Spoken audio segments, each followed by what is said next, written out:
Apapun yang bisa membawa beta ke Papua, beta akan pergi. Kawan-kawan pernah tahu ada namanya lalat babi nggak? Oh, ternyata yang membuat orang asmat bisa sangat sakit hati ketika dia ditinggalkan adalah pengalaman.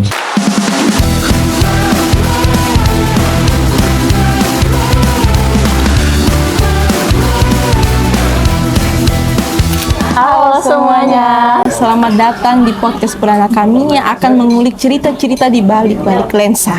Asik, dan ini podcast pertama Ketong, jadi jujur ini juga Ketong first timer sebagai host. Deg-degan soalnya Deg-degan parah sih. Parah. Tapi Be, lebih excited karena tema yang akan Ketong bahas mengenai perjalanan di sebuah pedalaman.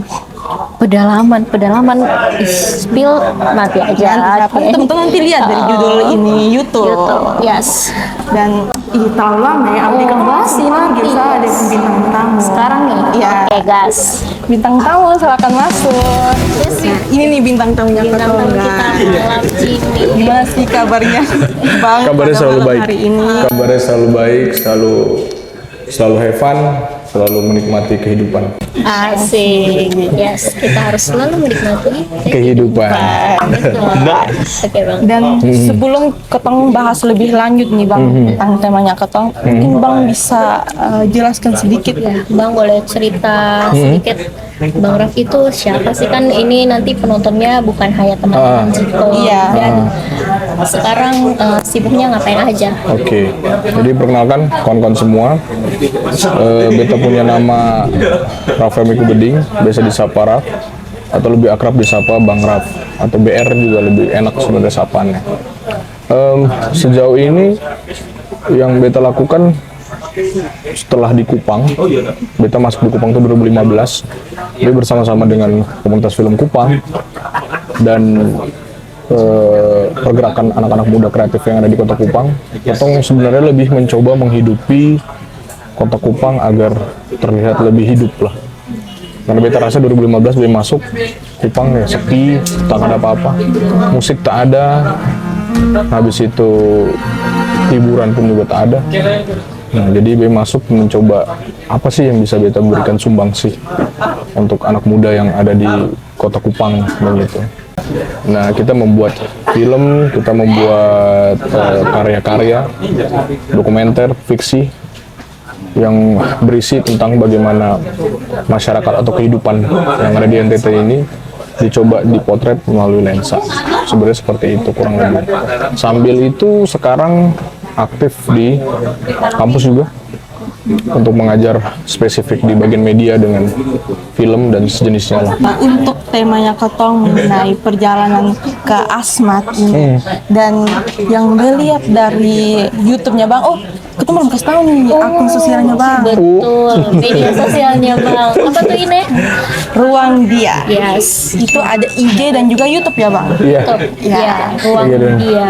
Dan dari temanya Ketong ini Ketong ambil dari salah satu seasonnya Bang yang menjelaskan tentang perjalanan ke Asmat dan itu ada 10 episode ya. Betul sekali. Kalau yang melihat dari episode yang Bang tampilkan di YouTube itu sudah cukup lama ya Bang, 7 tahun yang lalu. Iya, betul. Dan itu bukan waktu yang dekat ya, itu pas waktu yang lama. Udah lama, tapi mungkin ada hal-hal yang masih berkesan, khususnya pas waktu pertama kali Bang datang ke sana tuh gimana Bang? Oke, sebenarnya begini, kalau ngomong soal Asmat sebenarnya beta bergerak dari pengalaman pertama kita. Ruang Dia sendiri itu sebenarnya kalau kita lihat itu adalah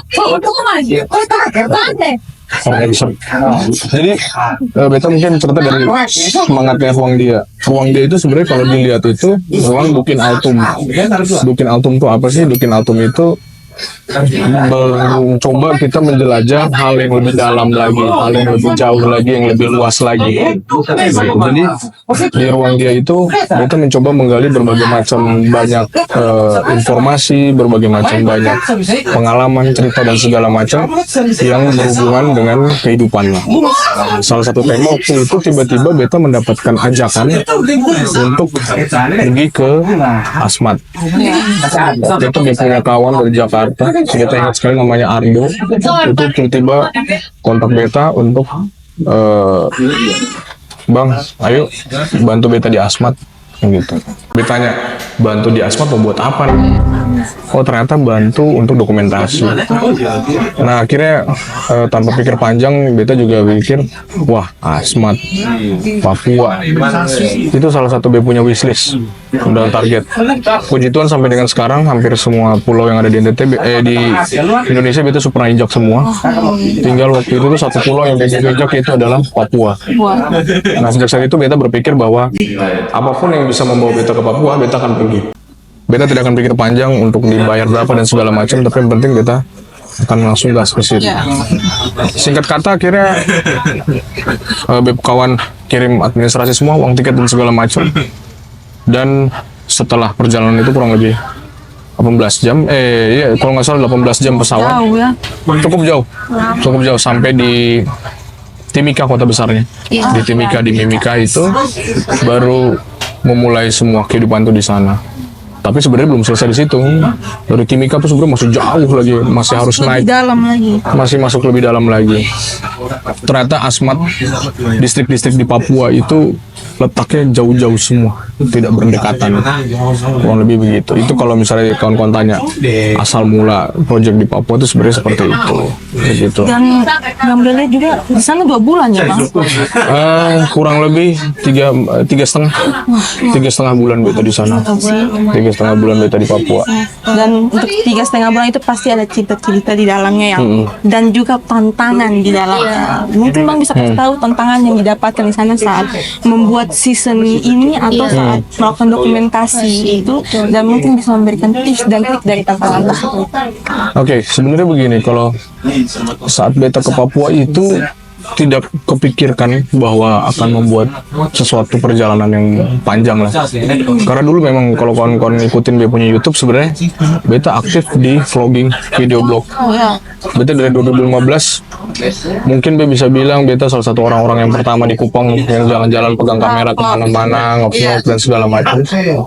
Nah, kesukaan beta terhadap dunia vlog itu yang akhirnya beta coba turunkan ketika beta di Asmat. Beta pribadi beta omong bilang, wah kapan lagi beta bisa buat cerita di Asmat. Sehingga hampir setiap hari itu beta punya kehidupan betul-betul keluar rumah, dokumentasi, cari gambar, cerita dan segala macam. Pokoknya beta mau pengen setiap hari itu harus ada gambar yang gitu. Dari gambar-gambar itu barulah beta memulai memikirkan kira-kira apa nih ya yang bisa beta hasilkan dari cerita-cerita ini. Karena beta merasa bahwa beta yakin semua orang hampir di belahan Indonesia ya spesifik banyak yang belum tahu tentang Asmat dan Papua. Apalagi salah satu daerah terjauh. Gitu. Jadi mulailah beta merangkaikan cerita. Ada yang ngomong soal pengalaman harga bensin di sana. Bagaimana di sana bensin bukan cukup tapi mahal sekali. Habis itu beta ngomong soal kematian di sana di orang Asmat, di mana sangat jauh berbeda di sini. Orang Asmat sangat menghargai kehidupan, apalagi hutan tuh jelas, alam tuh jelas mereka sangat menghargai. Tapi kalau manusia itu justru menarik. Orang Asmat itu tidak akan menangis kalau yang meninggal itu anak kecil. Tapi mereka kan sangat kehilangan sekali kalau orang dewasa yang meninggal. Kalau orang dewasa meninggal tuh mereka bisa menangis sampai dengan seminggu. Betul-betul menangis, mereka mengeluarkan tangisan. Ternyata setelah beta coba melihat kira-kira alasannya apa di balik itu, oh ternyata yang membuat orang Asmat bisa sangat sakit hati ketika dia ditinggalkan adalah pengalaman. Nah, sedangkan saat anak kecil, saat masih anak kecil belum ada pengalaman yang bersama gitu, sehingga mereka tidak menangis gitu. Itu kalau tantangan sebenarnya lebih ke cuaca ya, cuaca. Kawan-kawan percaya tidak percaya, dia tuh pagi bisa berkabut, pagi bisa berkabut, cuaca tidak tentu. Pagi dia berkabut, malam bisa sangat dingin, padahal daerahnya rawa. Siang bisa sangat panas. Tantangan berikutnya adalah alam. Di sana memang sangat keras. Alam semakin ke timur memang dia semakin keras. Apalagi Asmat dengan hutannya itu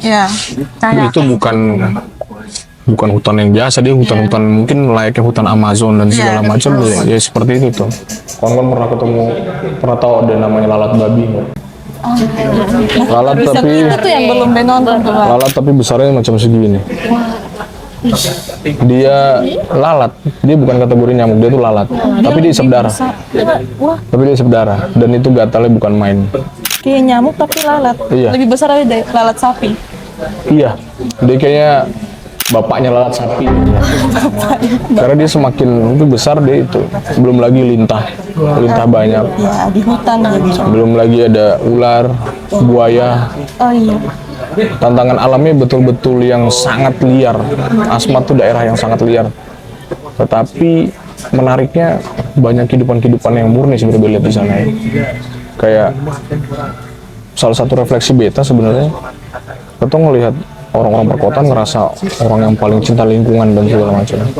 Kita rasa kayaknya kita perlu belajar dari Asmat, kita perlu belajar dari Papua. Dan ngomong-ngomong Asmat nih Bang, saat Bang sampai di sana, yang terlintas di Bang punya pikiran yang, wah ini perlu dokumentasi nih. Iya, momen apa yang Momen apa? bikin Bang beta perlu buat dokumentasi perjalanan ini gitu Bang? Waktu itu beta cukup terpapar. Kalau orang baru bahas Raja Ampat sekarang, nah dulu beta suka sangat kepengen, waduh pengen nih Raja Ampat nih. Ya. Yes. Syuting. Nah, beta kira posisi Papua adalah Raja Ampat semua waktu itu. Pas beta sampai, Asmat tidak seindah Raja Ampat. Bahkan Berbeda. tidak ada yang bentukan seperti itu, tidak ada. Jadi betul-betul hanya tempat-tempat tertentu yang punya keindahan alam seperti itu. Daerah pegunungan itu dan daerah pantai arah utara, arah di Raja Ampat memang dia bagus-bagus semua, pinggir pantainya bagus. Tapi kalau di beta itu susah sekali. Beta selalu bilang hidup yang paling asik itu adalah hidup dari keresahan. Itu hidup yang paling enak, makanya resahnya beta sebenarnya vlog-vlog yang kawan-kawan lihat itu adalah keresahan beta. Bagaimana kita sulit beradaptasi di situ. Iya. Beta tuh pernah eksperimen keren, yang bahkan ini bisa menjadi insight menarik buat kawan-kawan yang nonton. Kalau orang kita kan sini kan kayak tahu malu ya. Iya. Iya. Jangan kan gini, misalkan kayak kita cukuran rambut aja, terus misalnya bagian setengah apalagi laki-laki lupa cukur, oh sudah diketawain gitu. Beta pernah eksperimen di Asmat, beta pernah punya kumis lebat, tapi beta cukur setengah. Beta eksperimen, beta cukur setengah. Beta keluar ketemu mereka, tidak ada yang mengejek, tidak ada yang menganggap itu hal aneh. Terus beta balik berpikir, loh, kok mereka tidak aneh ya? Beta eksperimen lagi yang lain, beta buat di tengahnya kosong, di sininya ada. Keluar lagi, ya, kalau kawan-kawan yang dari luar ya, kan beta tidak sendiri situ. Misalnya dengan kawan-kawan yang lain, ada Kapten, ada Ibu Rosi dan Ibu Rosa dan segala macam itu, kita tinggal di dalam satu mes lah kasarannya. Mereka ketawa, maksudnya karena dari luar semua. Tapi ketika beta keluar, mereka tidak rasa aneh. Kalian pakai baju terbalik, pakai celana terbalik, biasa aja. Biasa aja. Terus beta bilang, berarti yang manusia ini siapa? Bepu kawan-kawan atau itu sumpah itu beta cukup menjadi pertanyaan reflektif buat beta ya. Iya. Kok bisa apa yang beta lakukan semua beta selucu begini, mereka tidak anggap aneh. Beta bahkan pernah cukur rambut hanya setengah, betul-betul hanya setengah yang ada rambut setengah udah. Mereka anggap biasa, tidak ada yang aneh. Itu beta bilang ini yang betul-betul manusia itu ini yang tidak ribet, tidak neko-neko, tidak menjudge orang dan segala macam. Ada di sini perwujudannya. Mereka selalu sebut hutan itu adalah ibu dari mereka. Hutan itu adalah ibu mereka sehingga Dekatnya. yes. Makanya mereka sangat marah kalau ada penebangan dan segala macam. Begitu. Dan mungkin Bang mendapatkan pelajaran hidup dari Asmat ini, mungkin Bang bisa bagi-bagikan ke teman-teman yang nonton. Pengalaman hidup beta selalu bilang begini ke kawan-kawan. Kadang-kadang beta suka mengkritik orang-orang yang dari luar datang ke sebuah daerah, terus membawa pemikirannya mereka, merasa mereka paling pintar. Dan mengubah di sana. Yes, itu salah. Maksudnya, ketika kita masuk ke sebuah daerah, ke satu daerah, alangkah baiknya kita masuk dengan kosong. Lu tidak perlu menunjukkan kalau lu adalah seorang profesor, seorang dokter. Semua sama gitu. Maksudnya beta back to basic aja, kita lahir dengan nama yang kosong tanpa ada gelar.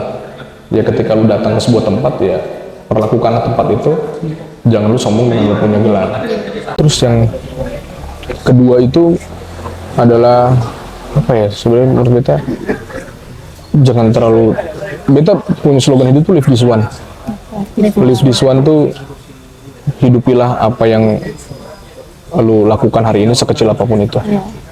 Kadang-kadang orang sepele dengan hal-hal yang kecil, padahal sebenarnya hal-hal yang kecil itu beta sudah pernah tahu kalau apa yang beta buat 7 tahun lalu bisa membuat beta duduk di sini dan bercerita kembali.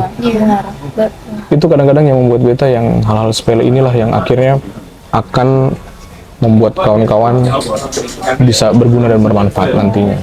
Terus Bang, pelajaran yang nempel sampai sekarang itu mungkin jadi pegangan juga Sondesi untuk Bang berkarya sampai sekarang gitu. Mungkin kalau mau buat sesuatu masih melekat tentang hal-hal tersebut gitu Bang. Yes, jujur iya. Jujur di Asmat itu melatih kesabaran yang luar biasa. Tingkat melatih kesabaran luar biasa dalam artian berbicara dengan orang Asmat ini tidak bisa kita berbicara dengan caranya kita. Kadang kita ngomong satu kali, besok dia akan buat, ngomong satu kali dia akan buat. Tetapi itu adalah proses ya, menurut kita itu adalah proses bagaimana kita mencoba menerapkan cara hidup bertahan hidup di sana. Beta bertahan hidup di sana, beta harus berkomunikasi dengan mereka. Nah kalau mereka tidak mengerti ya beta harus sabar untuk membuat mereka mengerti. Pelan, dan pelan. Nah itu yang jujur membuat beta sampai sekarang bisa lebih tabah dan sabar dalam buat apapun, ya karena itu sebenarnya. Dari beta pribadi beta sangat penasaran nih Bang dengan episode terakhirnya Bang tentang kematian di Asmat. Itu mungkin Bang bisa cerita sedikit, karena beta nontonnya baru setengah sih Bang. Jadi saat itu episode terakhir beta menutup rangkaian season 1 itu dengan itu karena menurut beta tak ada ya sama seperti sebenarnya simbolnya alpha omega lah, awal dan lahir kematian. Nah akhirnya beta dapat satu momen yang ketika dia mati itu tangisan tuh satu kampung dengar dan itu disaut-sautan. Jadi misalnya setelah dari rumah A dia menangis, nanti tiba-tiba selang berapa jam rumah B nangis, dan menangisnya itu betul-betul demi Tuhan tidak putus. Pagi, siang, sore, malam, menangis yang wih. Jadi sama-sama merasakan kesedihan begitu. Yes, pokoknya bersambut lah. Misalnya nanti satu dia sudah capek tangisannya, dia istirahat, nanti Sabtu lanjut lagi. Begitu nanti tiba-tiba dia semangat lagi, dia lanjut lagi nangis. Dia nangis seminggu full. Itu keluarganya Tidak ada keluarga, tidak ada hubungan. Pokoknya orang yang kenal dengan dia, pernah berinteraksi dengan dia rasa pernah membantu dan segala macam. Nah itu dia akan menangisnya bukan main. Dan itu tadi salah satu wujud mereka memberikan penghormatan itu dengan joget kaki. Joget kaki kalau di bagian ending itu ketika jenazahnya akan dikuburkan, mereka akan joget kaki. Ada tradisinya sendiri. Iya, tradisi itu kayak tradisi kayak menghormati tamu, menghormati petinggi dan segala macam itu. Tapi hal yang mendasari lagi sebenarnya karena kawan-kawan bayangkan setelah agama Katolik masuk, baru mereka mengenal dengan istilah dikubur. Berarti sebelum itu? Nah, itu pertanyaan menarik. Itu pertanyaan menarik ini. Sebelum agama Katolik masuk, orang yang meninggal di Asmat itu akan dibawa ke tengah hutan jauh dari tempat lainnya, ditidurkan situ, ditunggu sampai jadi tengkorak. Ditunggu sampai jadi tengkorak berganti-gantian. Oh, langsung membumi. Yes, tidak dikubur. tidak dikubur, Taruh aja di tengah hutan, iya taruh di tengah hutan, terus akan didiamkan. Itu ada makna yang atau ada jaga alasannya Pak? Karena mereka merasa tetap ini masih hidup gitu loh. Cuman dia sudah beda alam, beda dunia. Mereka meyakini seperti itu sehingga harus ditemani sampai habis. Bayangkan lu bisa mengisi lu punya kehidupan dengan menunggu orang sampai jadi tengkorak. Menurut beta tidak ada suatu hal yang lebih sempurna daripada itu. Beta sangat kaget dan beta sangat terenyuh sekali. Bayangkan beta kalau yang di posisi yang seperti itu ya, dan beta ditungguin, wih, senangnya luar biasa. Iya, kenapa? Itu yang buat beta akhirnya beta menutup rangkaian itu dengan itulah. Beta anggap penutupan itu adalah sebuah pembukaan untuk cerita baru lagi gitu. Beta membiarkan ini cerita untuk bisa terekspos, dan ternyata banyak orang setelah beta kaget jujur setelah beta buat itu. Sebenarnya beta tidak untuk tujuan apa, beta yang pengen beta buat karena beta senang saja. Beta dokumentasikan itu segala macam, beta rangkai jadi sebuah mini dokumenter pendek tentang kematian. Dan ternyata banyak orang sudah pernah ada TV 7, sudah ada beberapa stasiun TV yang, Kak, pinjam footage-nya, oh silakan sebarkan lebih jauh, silakan. Mereka belum pernah tahu, oh ternyata sebegini ya orang Asmat, orang Papua, menghargai manusia. Titik penghargaan manusia paling keren menurut beta. Siapa di dunia ini yang punya waktu 5 tahun untuk menemani temannya, keluarganya, sampai betul-betul hilang? Tapi itu pakai sesi kok bang, misalnya ada yang capek. Soalnya sebebas itu. Oh. Jadi kayak datang kubur, misalnya dia sambil dia cari makanan di hutan, dia duduk di situ 3-4 jam, dia capek, dia pulang. Nanti tiba-tiba sudah ada yang datang lagi, kayak begitu. Keren parah sih ini cerita perjalanan ke Asmat. Banyak dapat Baru tahu juga nih soal yang kematian. tuh. Karena Bepung Kaun itu salah satu yang paling berjasa tuh Kapten Wahyu. Beta tidak akan pernah lupa namanya, itu Kapten Wahyu itu salah satu orang perintis di sana. Dia yang menggagasi untuk gerakan beberapa anak muda untuk datang ke Asmat untuk berbagi pengalaman hidup, studi banding lah, sama-sama membangun Asmat sebenarnya gitu. Dia pernah bilang, boy, beta setelah kesini, beta jadi berpikir, kalau surga yang dibicarakan kayak orang-orang adalah Raja Ampat, jujur beta sonde pengen ke itu surga. Beta sonde pengen surga itu hanya diibaratkan atau dibayangkan sebagai sesuatu hal yang indah. Iya. Beta lebih memilih beta pergi ke surga yang tempatnya biasa aja, tetapi di situ orang-orangnya hidupnya harmonis, hidupnya tenang, hidupnya damai, saling mengerti satu sama lain. Beta tanya ke dia, Cap, berarti saat orang di Jakarta sibuk mencari uang, lu sibuk buat apa di sini? Oh enggak, lu sibuk menikmati hidup. Iya. Tidak ada kata uang kayaknya di hidup ini. Berarti mereka sangat menikmati Iya. orang-orang. Yes. Wah, Yes. ini baru surga ini sudah. Itu Ya, tadi. betul. Gitu. Kita sudah lama juga ketemu bahas soal. Iya. Waktu setelah sangat panjang nih. Iya. Dan untuk sebelum closing nih bang, mungkin bisa kasih tips atau saran untuk Iya. teman-teman yang Mungkin ada teman-teman yang mau berkarya seperti jejak bang gitu mungkin. mungkin langsung ke pedalaman atau mungkin pelan-pelan merintis nih bang. Iya. Kalau di beta, bisa selalu pesan satu, gerak dari keresahan.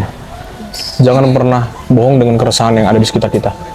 Kadang-kadang kita resah, tapi kita ngerasa itu bukan keresahan. Dan yang kedua, selama pengen merintis, selama lagi jadi pengen merintis, jangan pernah pikirkan kita bisa dapat berapa gitu loh. Maksudnya, sesuatu hal yang datang, dia akan sendirinya datang. Tidak perlu dipaksakan dia untuk datang. Artinya, ketika kawan-kawan pengen belajar membuat sesuatu, contohnya mau buat film kah, mau buat video kah dan segala macam, buat dulu. Jangan pernah memikirkan bisa dapat berapa dari sini. Beta buat YouTube tidak memikirkan beta bisa dapat berapa. Ternyata bisa juga dapat. Kayak begitu. Itu yang menurut beta yang susah untuk dilakukan. Jadi teman-teman jangan takut untuk memulai sesuatu. Betul, dan Karena dari hal kecil itu bisa jadi sebuah yang besar. Betul sekali. Bang mention kalau kita jangan terlalu terhanyut dalam sebuah keresahan. Iya, benar. Karena dari keresahan itu bisa jadi sesuatu yang besar juga. Ya? Yes. Jadi, terima kasih banyak Bang telah menjelaskan tentang perjalanannya Bang ke Asmat.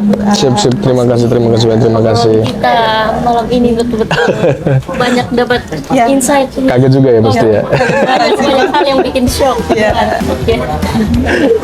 Oke. Ya. Thank you. Oke.